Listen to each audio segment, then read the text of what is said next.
The Galactic Council chamber fell silent as Ambassador Vextai of the Zephyrian Empire stood before the assembled representatives of 47 civilizations. Her crystalline form trembled as she activated the holographic display, showing the twisted remnants of what had once been the thriving Nexus sector. Honored delegates, Vextai's voice carried the weight of absolute despair. I bring news that will shake the foundations of our understanding. The Devourers have returned. A collective gasp echoed through the chamber. The Krillian representative, General Thakmor, rose from his seat, his forearms gesturing wildly. Impossible. The Devourers were legends. Stories told to frighten younglings. I wish that were true, General, Vextai replied, her form flickering with grief. 3 solar cycles ago, our deep space monitoring stations in the Nexus sector went silent. When our investigation fleets arrived, they found this. The holographic display shifted, revealing scenes of cosmic horror that made even the most hardened warriors in the chamber recoil. Entire star systems have been stripped bare, their planets reduced to hollow shells. Space itself seemed scarred, reality twisted into impossible geometries that hurt to look at directly. 17 civilizations, Vextai continued. Billions of souls, all consumed in a matter of hours. The Devourers left no survivors, no witnesses. Only silence and the unmistakable signs of their feeding. Council leader Mordain, an ancient being whose species had witnessed the rise and fall of countless empires, slowly stood. His voice carried the weight of eons when he spoke. Show them the archives. They must understand what we face. The chamber's central display activated, projecting historical records from the deepest vaults of galactic memory. Images of the First Devourer War filled the space above them, showing civilizations far more advanced than any currently seated in the chamber. This war was fought 50,000 years ago, Mordain explained. The Devourers came from beyond our galaxy, entities of pure hunger and malevolence. They consumed not just matter and energy, but the very essence of life itself. Entire species would vanish, their existence erased so completely that even memories of them would fade. The historical display showed massive fleets, weapons that could shatter moons, defensive systems that spanned entire solar systems. All of it had failed. The combined might of 300 civilizations could barely slow them down. Mordain continued. In the end, we didn't defeat them. We simply survived long enough for them to move on, presumably to another galaxy. We thought we were safe. We thought they would never return. Admiral Zeklara of the Hegemony Fleet leaned forward in her chair. How many of them are there? What are we dealing with? Vextai manipulated the display, showing energy readings and sensor data. Our preliminary scans suggest at least a dozen Devourer ships, each one the size of a small moon. But that's not the worst part. Our analysis of the consumption patterns suggests they've grown stronger. What took them days to accomplish in the ancient war, they're now completing in hours. The chamber erupted in panicked voices. Representatives shouted questions and demands, their translator devices struggling to keep up with the cacophony of alien languages. Silence. Mordain's voice boomed through the chamber, enhanced by psionic amplifiers that made every being present feel the command in their bones. Panic will not save us. We must act swiftly and decisively. General Thakmor stood again, his military bearing evident despite his obvious fear. What are our options? Can we evacuate the threatened sectors? Evacuation is impossible, Vextai replied grimly. The Devourers move faster than any known technology. They've already consumed 12 more systems since I left to bring you this news. At their current rate of advancement, they'll reach the core worlds within 30 solar cycles. The implications hit the assembly like a physical blow.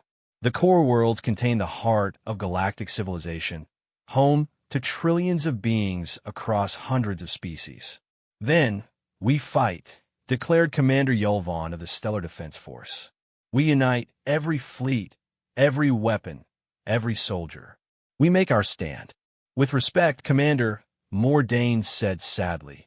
Our ancestors tried exactly that.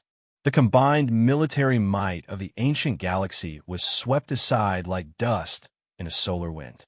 We are not stronger than they were. A new voice spoke up from the back of the chamber. What about asking for outside help? All eyes turned to Ambassador Telerin of the Confederation of Free Worlds, a relatively young alliance of species known more for their diplomatic skills than their military might. Outside help, General Thakmore scoffed. From whom? We represent every major civilization in the galaxy. Telerin stood, consulting a datapad. Not every civilization. There's one species we've never formally contacted. They call themselves humans, from a small world called Earth in the Sol system.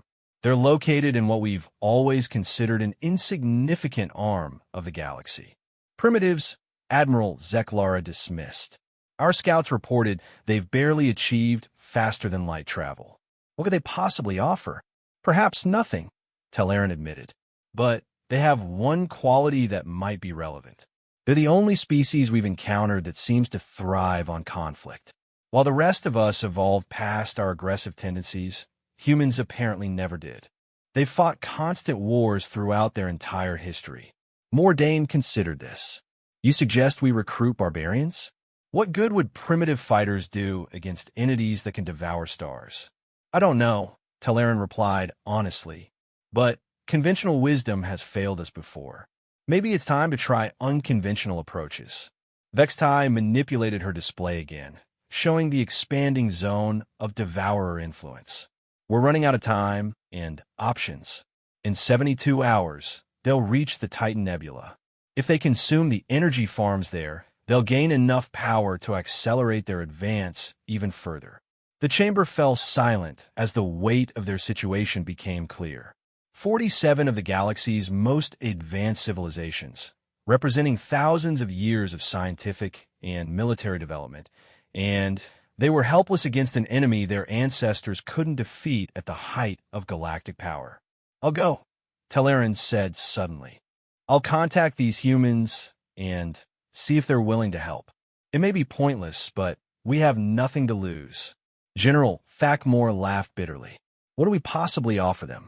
Our most advanced technology would seem like magic to primitives.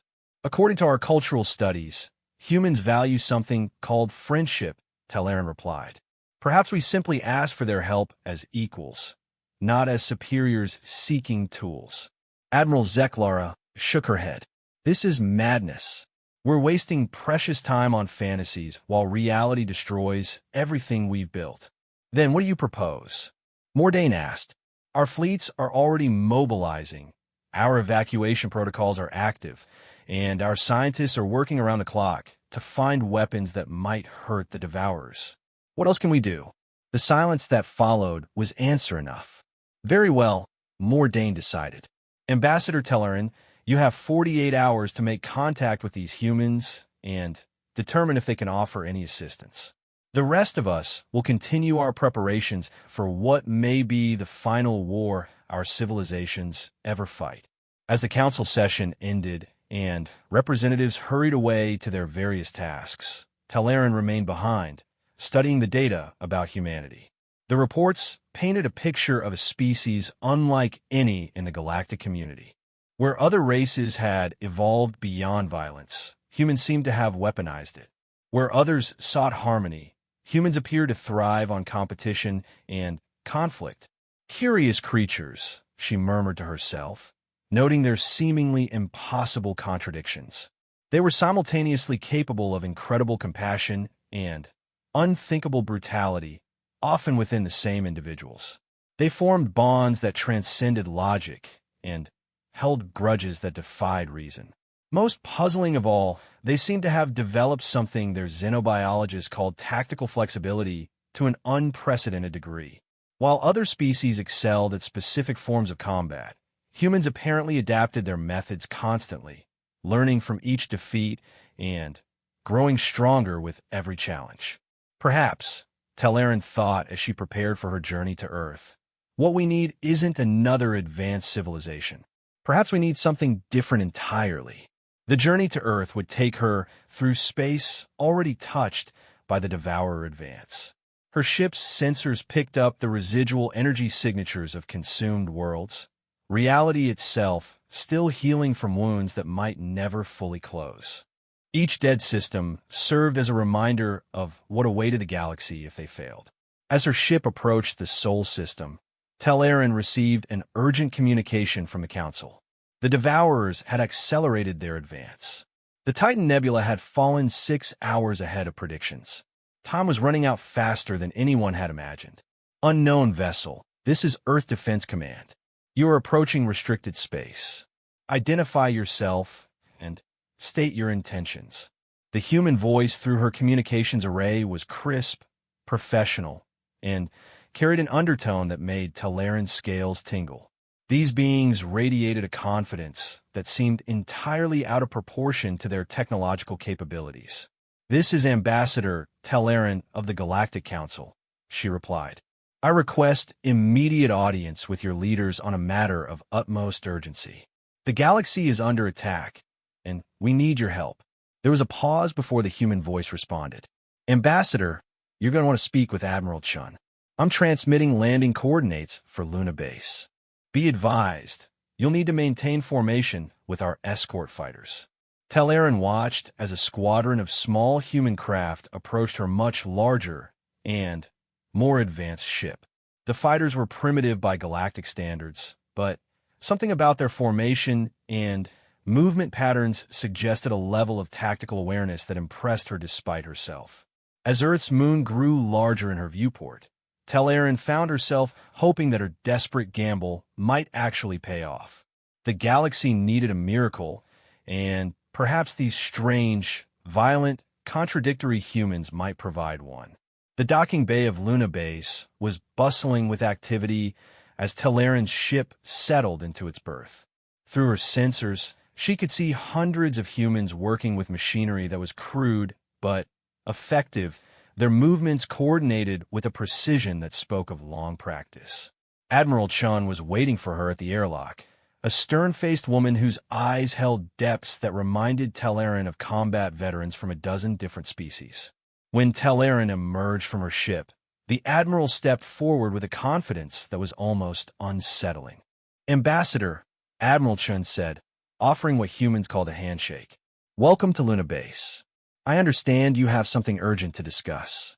"Admiral Chun," Telerin replied, accepting the gesture and noting the firm grip that seemed to convey both strength and restraint. "I bring news that will challenge everything your species believes about the universe." "Try me," the Admiral said simply. "We've had a few surprises lately ourselves." As they walked through corridors lined with weapon systems that were primitive yet somehow menacing, Telerin began to explain the situation. She told Admiral Chun about the Devourers, about the destroyed civilizations, about the approaching wave of consumption that would sweep away everything in its path. Admiral Chun listened without interruption, her expression growing more thoughtful with each detail. When Telerin finished, the Admiral was quiet for a long moment. "So," Admiral Chun finally said, "you're telling me that the most advanced civilizations in the galaxy are helpless against these Devourers, and you've come to ask a bunch of primitives for help." "I know how it sounds," Telerin admitted, "but we're desperate. In hours, not days, these entities will begin consuming the core worlds. Trillions will die." Admiral Chun stopped walking and turned to face Telerin directly. "Ambassador, you said these Devourers consume the essence of life itself, that they can erase species so completely that even memories fade." "That's correct." The Admiral smiled, and Telerin was surprised by how predatory the expression looked. "Then, they've made a mistake coming here. You see, we humans have something your advanced civilizations apparently don't." "What's that?" "We're really good at killing things that try to kill us. And we're about to show your Devourers why that matters." The war room of Luna Base hummed with activity as Admiral Chun assembled humanity's top military minds within 30 minutes of Telerin's arrival. The ambassador sat quietly in the corner, watching in fascination as humans worked with an efficiency that seemed to defy their reputation for chaos. General Morrison, a grizzled veteran with scars crossing his weathered face, leaned over the holographic display showing the Devourer advance. So these things eat stars for breakfast and make entire civilizations vanish. Sounds like Tuesday. Sir, Lieutenant Commander Park looked confused. Old Joe, Park, before your time. Morrison straightened up, his expression serious. Tell me about their ships, Ambassador. Size, capabilities, defensive systems. Telerin manipulated the display, showing the massive Devourer vessels. Each ship is approximately 12 kilometers long, protected by energy fields that absorbed everything our ancestors threw at them. They seem to phase in and out of normal space, making conventional targeting nearly impossible. Colonel Zhang studied the tactical data with professional interest. What about their weapons? They don't use weapons in any sense we understand, Telerin explained. They simply consume. Reality bends around them, and whatever they touch ceases to exist. Matter, energy, even space-time itself becomes food for them. Admiral Chen nodded thoughtfully. And they've grown stronger since the last war? Significantly. What took them days 50,000 years ago, they now accomplish in hours. The room fell silent as the humans processed this information. Telerin expected to see fear, despair, or at least the kind of overwhelming dread that had gripped every other species when faced with this news. Instead, she saw something that made her hearts race with an emotion she couldn't identify. The humans were getting excited. Ma'am, General Morrison said to Admiral Chun, we're going to need the cabinet, the Joint Chiefs, and probably the President. Already arranged, Admiral Chun replied. Emergency session convenes in 1 hour. Tell Aaron, I need you to prepare a complete briefing for our leadership. Of course, but Admiral, may I ask what you're planning? Admiral Chen's smile was sharp as broken glass. Something your civilizations never tried, apparently. We're going to figure out how to kill these things. The emergency cabinet meeting took place in the most secure facility on Earth, buried deep beneath the Rocky Mountains. Telerin found herself sitting across from the most powerful humans in their species, watching them react to news that had paralyzed the Galactic Council with fear. President Martinez leaned back in her chair after Telerin's presentation, her fingers steepled as she considered the implications. Ambassador, help me understand something. You represent civilizations with technologies that are thousands of years more advanced than ours. You have weapons that can crack planets, and shields that can stop supernovas. And you're telling me none of that worked. That's correct, Madam President. The Devourers seem to exist partially outside normal reality. Our most powerful weapons simply pass through them or are absorbed into whatever dimension they inhabit. Secretary of Defense Williams spoke up. What about their consumption process? There has to be some kind of mechanism, some way they interface with our reality to feed. The feeding process is difficult to describe, Telerin admitted. They extend what we call tendrils of unreality that touch matter and convert it directly into some form of energy they can absorb.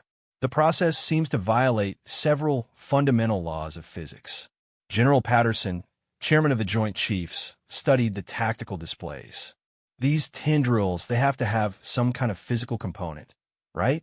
Something that exists in our dimension long enough to interact with matter. Theoretically, yes. But the interaction time is measured in nanoseconds. Far too brief for any conventional weapons to target. What about unconventional weapons? President Martinez asked. Telerin looked confused. I don't understand. What do you mean by unconventional?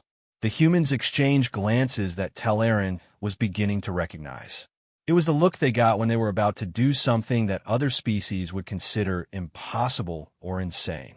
Admiral Chen activated a new display. Ambassador, in our history, we've faced enemies that seemed invincible. Superior numbers, better technology, impregnable defenses.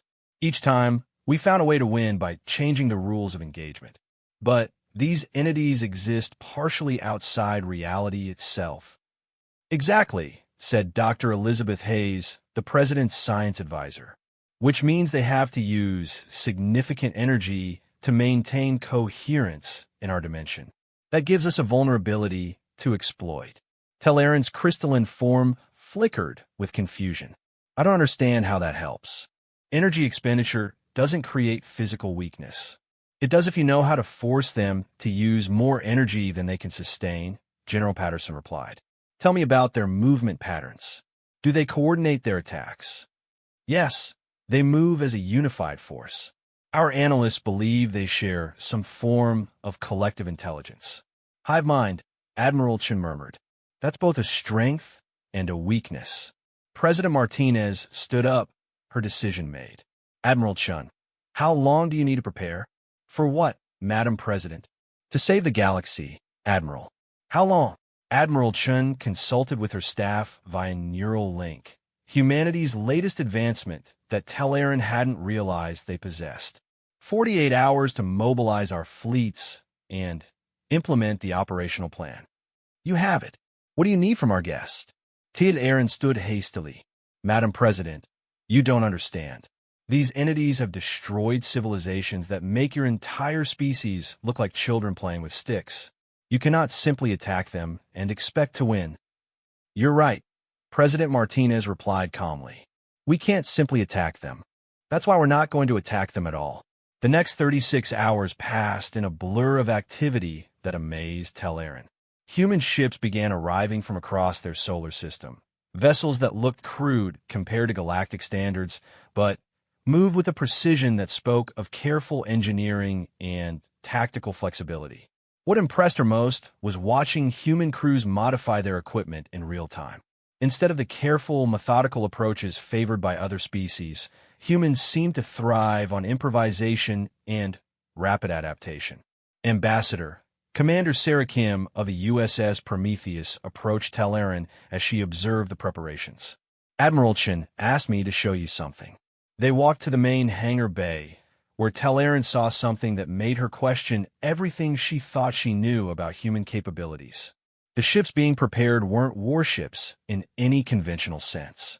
They were modified cargo vessels, mining ships, even civilian transports, all being equipped with devices she didn't recognize. What are those? She asked, pointing to cylindrical objects being loaded onto every ship. Quantum resonanza generators, Commander Kim replied casually. We developed them for deep space exploration. They create localized distortions in space-time that help our sensors map areas where conventional physics don't apply. But those look like weapons mountings. Oh, there now. Dr. Hayes had an interesting idea about what happens when you overload a quantum resonance field in the presence of entities that exist partially outside normal space. Tel'aran felt her secondary hearts skip a beat. You're going to weaponize space-time distortions? That's impossible. The power requirements alone would demand the output of an entire star. Commander Kim grinned.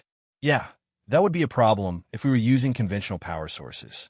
She led Tel'aran to another section of the hangar, where teams were installing what looked like miniature stars into the ship's power cores. Contained fusion reactions? Tel'aran asked weakly. Nope. Controlled matter-antimatter annihilation, channeled through dimensional fold generators. Commander Kim spoke as if she were discussing the weather. We figure out how to make pocket-sized black holes that we can turn on and off at will. Great for power generation, terrible for everything else nearby. That's technology that shouldn't exist for another 1,000 years of development. Yeah, well, we had a really good year.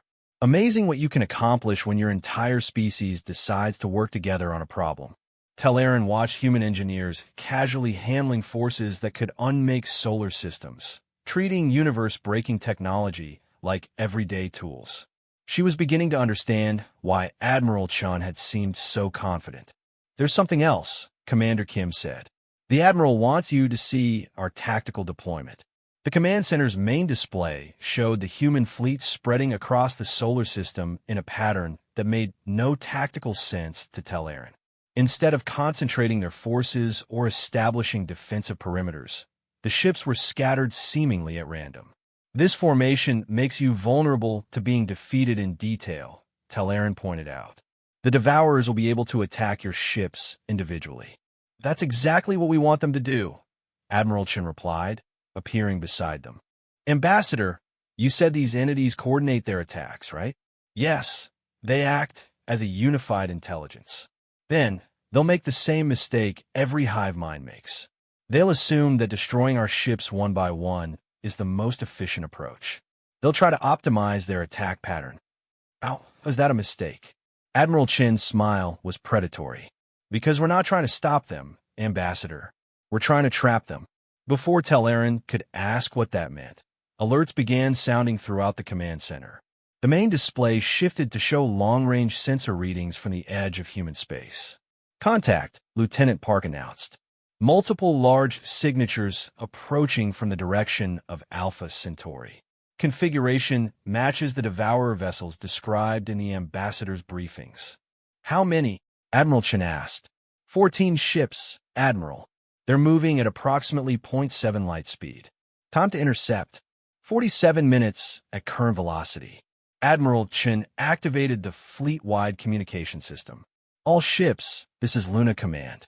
Prometheus Protocol is now active. Begin Phase 1 deployment. Across the solar system, human ships began moving toward predetermined positions, their quantum resonance generators powering up with energies that made space itself shimmer around them. Telerin watched the preparations with growing amazement and terror. Admiral, what exactly are you planning to do? Something that's never been tried before, Admiral Chen replied. We're going to force these Devourers to exist fully in our reality, and then we're going to show them why humans have never lost a war on our home ground. The Devourer ships dropped out of faster-than-light travel at the edge of the Sol system, their massive forms causing visible distortions in space-time. They moved with the patient confidence of predators who had never encountered effective resistance. Energy readings are off the charts, Lieutenant Park reported. Whatever these things are made of, it's nothing in our physics textbooks. That's about to change, Admiral Chen replied. All ships, execute Phase 1. The scattered human vessels activated their quantum resonance generators simultaneously. Telerin watched in fascination as space around each ship began to shift. Reality became fluid, folding in ways that her eyes couldn't quite process. The Devourer's response was immediate. Their ships began to phase in and out of normal space more rapidly, as if trying to avoid something they found uncomfortable. It's working, Dr. Hayes announced from her science station. The quantum distortions are forcing them to expend energy, maintaining their dimensional positioning. They can't feed while they're dealing with the interference. Phase 2, Admiral Chen ordered. The human ships began moving in a complex pattern, their quantum fields overlapping and interfering with each other. The combined effect created zones of twisted space-time that spread across thousands of kilometers. The Devourers tried to adapt, splitting their formation to attack individual human ships.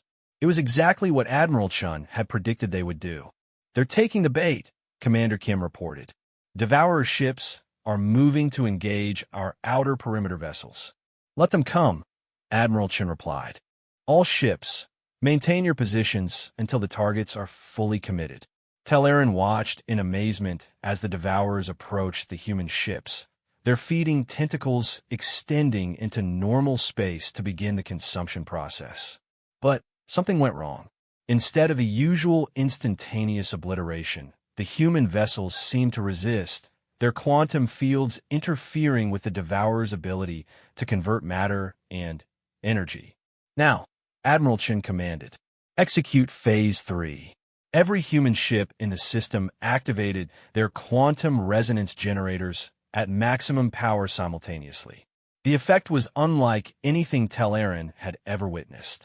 Space-time itself seemed to crystallize around the Devourer ships, trapping them in a matrix of twisted reality. What have you done? Telerin whispered. We've forced them to exist completely in our dimension, Dr. Hayes explained. The overlapping quantum fields create a stability matrix that prevents dimensional phasing. They can't escape back to whatever reality they normally inhabit. The Devourers thrashed against their prison, their massive forms causing gravitational waves that shook the entire solar system. But they were trapped, fully present in normal space for the first time in eons. Phase 4, Admiral Chen announced, her voice carrying grim satisfaction. All ships, prepare antimatter bombardment. Admiral, no. Talaran cried out. If you detonate antimatter weapons near those quantum fields, you could tear holes in space-time itself. That's the idea, Admiral Chen replied calmly. These things eat reality, so we're going to give them more reality than they can swallow. The human ships opened fire with weapons that converted matter directly into energy at the quantum level. But instead of normal explosions, the antimatter reactions occurred within the twisted space-time matrix, creating feedback loops that grew exponentially stronger with each discharge. The Devourer screamed. It was a sound that existed in dimensions beyond normal hearing, a cry of pain and rage that every sentient being in the solar system felt in their bones. For the first time in their existence, the entities that consumed galaxies were experiencing something they had never known: vulnerability. Energy cascade is building, Dr. Hayes reported. The quantum matrix is amplifying the antimatter reactions by orders of magnitude. The space around the trapped devourers began to glow with energies that shouldn't have been possible. Reality itself was being weaponized against entities that had considered themselves beyond the reach of physical laws. They're trying to break free, Lieutenant Park announced. Energy readings are spiking across all Devourer vessels. Let them try, Admiral Chen replied. The more energy they use, the more they feed into our resonance matrix. They're trapped in a feedback loop of their own making. Talaran watched in awe as the mighty Devourers, entities that had terrorized the galaxy for eons, found themselves caught in a trap of twisted physics and human ingenuity. The beings that consumed stars were being consumed by the very forces they tried to use to escape. One by one, the Devourer ships began to collapse as the quantum matrix compressed their extra-dimensional forms into normal space. Their alien materials, forced to obey conventional physics, simply couldn't withstand the pressure. 14 confirmed kills, Commander Kim reported. No human casualties. The solar system fell silent as the last echoes of the Devourer's death screams faded away. Where 14 world-killing entities had been moments before, there was now only empty space and the slowly dissipating quantum resonance fields. Admiral Chun turned to Talaran, her expression serious. Ambassador, how long do we have before more of them arrive? Talaran struggled to process what she had just witnessed. I don't know. The main force is still advancing toward the core worlds, but after this they'll know something has changed. Good, Admiral Chen replied. Then they'll be expecting us. The emergency session of the Galactic Council was unlike any in recorded history. Representatives from 47 civilizations stared at the holographic display showing the destruction of 14 Devourer ships, with expressions ranging from disbelief to something approaching religious awe. Ambassador Talaran stood before the assembly, her crystalline form still trembling from witnessing the impossible. Honored delegates, I have returned from the Sol system with news that will change everything we thought we knew about warfare, physics, and the nature of reality itself. Council Leader Mordain leaned forward in his ancient chair, his voice carrying eons of skepticism. You claim these humans destroyed entities that our ancestors could barely slow down? Forgive me, Ambassador, but this seems too fantastic to believe. I witnessed it personally, Talaran replied. In less than 2 hours, humanity deployed weapons and tactics that neutralized the Devourer advance force completely. Not a single human ship was lost. General Thakmore's forearms gestured dismissively. Impossible. The energy requirements alone for the weapons you describe would drain entire star systems. That's what I thought as well, Talaran said, manipulating the display to show readings from the battle. But the humans have developed technology that shouldn't exist.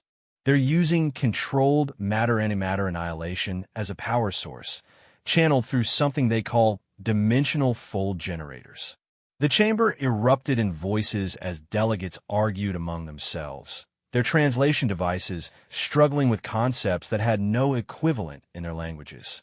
Even if we accept this impossible claim, Admiral Zeklar interjected, 14 ships is nothing compared to the main Devourer force. Our latest intelligence suggests over 300 vessels approaching the core worlds. The humans are aware of this, Telerin replied. They're requesting permission to deploy their fleet to the core worlds immediately. They believe they can stop the main force using the same tactics that worked in their solar system.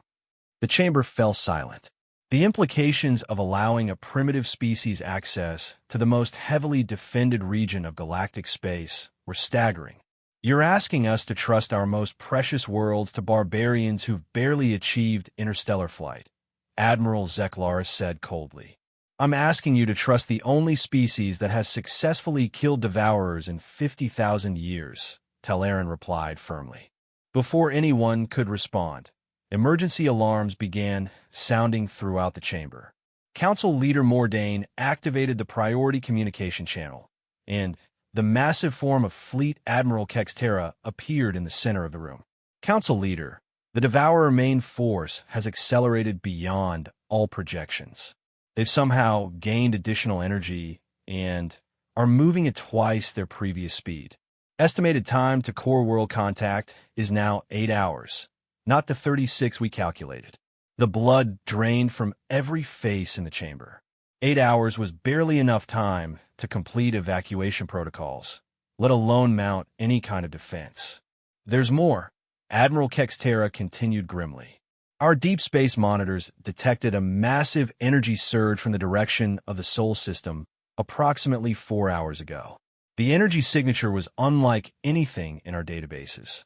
Telerin's hearts raced. 4 hours ago would have been exactly when the humans destroyed the advance force. Admiral, what was the nature of this energy signature? We're not sure. Our scientists are calling it a dimensional resonance cascade. Whatever happened, it seems to have alerted the main Devourer force and sent them into some kind of feeding frenzy. Council Leader Mordain's ancient face showed the weight of impossible decisions. How long until the human fleet can reach the core worlds? Unknown, Admiral Kextera replied. We've had no contact with their ships since the energy event. For all we know, the humans might have been consumed in whatever process they used to destroy the advance force. Telerin stepped forward. Council Leader, I request permission to return to Sol immediately to coordinate with human forces. Denied, Mordain replied heavily. We cannot risk our remaining diplomatic assets on desperate gambles. You will remain here to assist with evacuation protocols. The chamber began to empty as delegates hurried back to their ships to coordinate the greatest retreat in galactic history. Telerin remained behind, staring at the tactical displays showing the approaching wave of destruction. They could have saved us all, she whispered to herself. 3 hours later, as the first Devourer ships entered the outer core world systems, scanners detected something impossible. A fleet of human vessels had somehow arrived ahead of the main enemy force, and were taking position near the critical choke point of the Nexus Gate. The human fleet was small by galactic standards, barely 200 ships compared to the 337 Devourer vessels bearing down on them. But there was something different about their formation, something that made even hardened military veterans take notice. Admiral Kextera's flagship, the Eternal Vigilance, positioned itself at maximum sensor range to observe what many believed would be humanity's final battle. Energy readings from the human vessels are unprecedented, reported Commander Yul-Sek from the sensor station. They're generating power signatures that match small stellar objects. Impossible, Admiral Kextera muttered. No ship that size could contain that much energy without being torn apart at the molecular level. On the main display, they watched as the human ships arranged themselves in a complex three-dimensional pattern around the Nexus Gate. Each vessel began projecting the same quantum resonance fields that had trapped the advance force, but on a scale that defied comprehension. Admiral, Commander Yul-Sek's voice carried a note of awe. They're not just creating quantum distortions. They're reshaping space-time itself around the entire star system. The Devourer fleet approached the Nexus Gate with the same patient confidence they had shown for millennia. These entities had consumed entire galactic clusters. A handful of primitive ships posed no meaningful threat. But as they entered the quantum resonance field generated by the human fleet, something unprecedented happened. The Devourers began to slow down, their ships struggling against forces that seemed to increase exponentially with every kilometer they advanced. "It's a trap," Admiral Kextera breathed. "They've turned the entire star system into a massive quantum prison." The lead Devourer ships tried to phase out of normal space to escape the resonance field, but the humans had anticipated this. Additional vessels, previously hidden behind planetary bodies, revealed themselves and began projecting intersecting quantum fields that created a perfect containment matrix. Over 300 ships that had terrorized the galaxy for eons found themselves trapped like insects in amber, unable to move forward, backward, or escape into the dimensions they normally inhabited. All Devourer vessels are now contained within the resonance matrix, Commander Yulisuke reported, his voice filled with professional admiration. Human ships are maintaining formation despite energy expenditures that should have vaporized them hours ago. Admiral Kextera activated the long-range communication array. Human vessels. This is Admiral Kextera of the Galactic Defense Force. Your tactical achievement is remarkable, but how do you intend to destroy so many targets simultaneously? The response came from Admiral Chen herself, her voice carrying absolute confidence across the void. "Admiral Kextera, thank you for the tactical observation. We're about to demonstrate why humans have never met a problem we couldn't solve with sufficient application of creative violence." On the display, every human ship began powering up weapons that Admiral Kextera's sensors couldn't even classify. The energy signatures were so far beyond conventional physics that the ship's computers simply labeled them as unknown exotic phenomena. "Beginning Nova-class bombardment," Admiral Chun announced calmly. "All ships, execute Ragnarok Protocol." What happened next redefined every galactic civilization's understanding of what was possible in warfare. The human ships didn't fire conventional weapons. Instead, they began systematically destabilizing the quantum fields that held the Devourers, creating cascading failures in space-time itself. The effect was like watching stars being born and dying in fast-forward. Reality twisted around the trapped Devourer ships, subjecting them to forces that existed outside the normal laws of physics. Gravity fluctuated wildly, time dilated and compressed, and the very fabric of existence began to unravel in controlled patterns that focused all their destructive power on the entities that had thought themselves beyond harm. Energy cascade approaching critical mass. Admiral Chen's voice remained steady as she coordinated the destruction of forces that had conquered galaxies. "All ships maintain quantum coherence. Do not let them escape into dimensional space." The Devourers thrashed against their prison with increasing desperation, but every attempt to break free only fed more energy into the quantum matrix.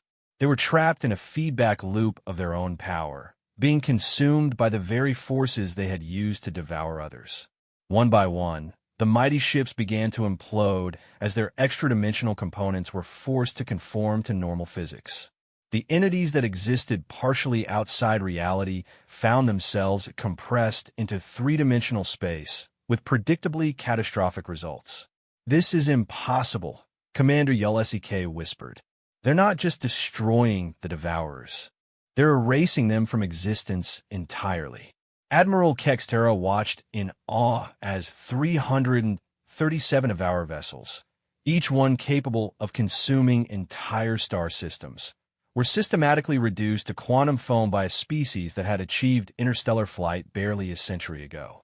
The battle, if it could even be called that, lasted exactly 47 minutes. When the quantum storms finally subsided, the Nexus Gate system was empty except for the human fleet, which had emerged from the engagement without losing a single vessel. "Eternal vigilance. This is Admiral Chun," came the transmission. Nexus Gate is secure. All Devourer vessels have been eliminated. We're standing by for further tasking. Admiral Kextera found herself struggling to find words. Admiral Chun, how is this possible? You've just accomplished something that the combined might of the ancient galaxy failed to achieve. Simple, Admiral Chun replied, and Kextera could hear the smile in her voice. Your ancestors tried to fight the Devourers using conventional tactics and weapons. They thought like civilized beings facing a natural disaster. And you thought differently? We thought like humans facing something that wanted to kill everything we cared about. There's a significant difference. The communication channel remained open for several moments as Admiral Kextera tried to process the implications. Admiral, your species has just saved the galaxy. How can we possibly repay this debt? You can start by treating us as equals instead of primitives, Admiral Chen replied. We'd like to formally apply for membership in the Galactic Council. Admiral Kextera looked at the tactical display showing the complete annihilation of humanity's enemies and the casual way they had rewritten the laws of physics to achieve victory. Admiral Chun, she replied, I suspect the Council will be honored to have you. The emergency council session convened 6 hours later was dramatically different from the one that had met in panic just days before. Telerin found herself presenting a very different report to representatives who looked at her with expressions of wonder rather than despair. The threat is ended, she announced to the assembly. The Devourer main force has been completely eliminated. Not a single human casualty was sustained in the engagement. Council leader Mordain sat in silence for long moments before speaking. Ambassador Telerin, in 50,000 years of recorded galactic history, no species has accomplished what these humans have done in a matter of days. They've not only survived contact with the Devourers, they've eliminated them entirely. More than that, Telerin replied. They've offered to share their quantum resonance technology with the Council as a defensive measure against any similar threats that might emerge in the future. General Thakmore leaned forward. What do they want in return? Membership in the Galactic Council and recognition as an equal partner in galactic affairs. The chamber buzzed with quiet conversations as delegates considered the implications. A species that could casually destroy galaxy-threatening entities would be a formidable ally or a terrifying enemy. There is precedent, Mordain said finally. Emergency membership has been granted in the past when species have provided extraordinary service to the galactic community. Admiral Zeklara stood. Council leader, with respect, these humans have done more than provide extraordinary service. They've accomplished the impossible. If we don't offer them membership, we're fools. The vote was unanimous. 3 weeks later, Telerin stood on the observation deck of the newly constructed Earth Embassy Station, watching human ships moving through space with the easy confidence of a species that had recently proven itself the most dangerous military force in the galaxy. Admiral Chun joined her at the viewport, looking out at the stars that were now free from the threat that had haunted civilizations for millennia. Regrets, Ambassador? Chun asked. About what? About asking barbarians for help. Telerin's crystalline form flickered with what humans would recognize as amusement. Admiral, after watching your species casually rewrite the laws of physics to save the galaxy, I'm starting to think the rest of us might be the barbarians. Admiral Chin smiled. Don't worry. We'll teach you how to be properly civilized. Human style. As they watched the stars, neither of them noticed the small quantum distortions beginning to form at the edge of sensor range. In the depths of space, something was taking notice of the species that had done the impossible. The Devourers had been merely the first test. The real challenges were just beginning. But that, as humans were fond of saying, was a story for another day. For now, the galaxy was safe, and humanity had taken its place among the stars not as primitives seeking guidance, but as the guardians who had proven that sometimes the best defense against the impossible was an even more impossible offense. The war nobody had survived was finally over, and for the first time in 50,000 years, the galaxy slept peacefully protected by beings who had turned the art of creative violence into a force for preservation. In the end, the Devourers had learned what every enemy of humanity eventually discovered. There was no force in the universe more dangerous than humans who had decided that something needed to die, and the galaxy was better for it.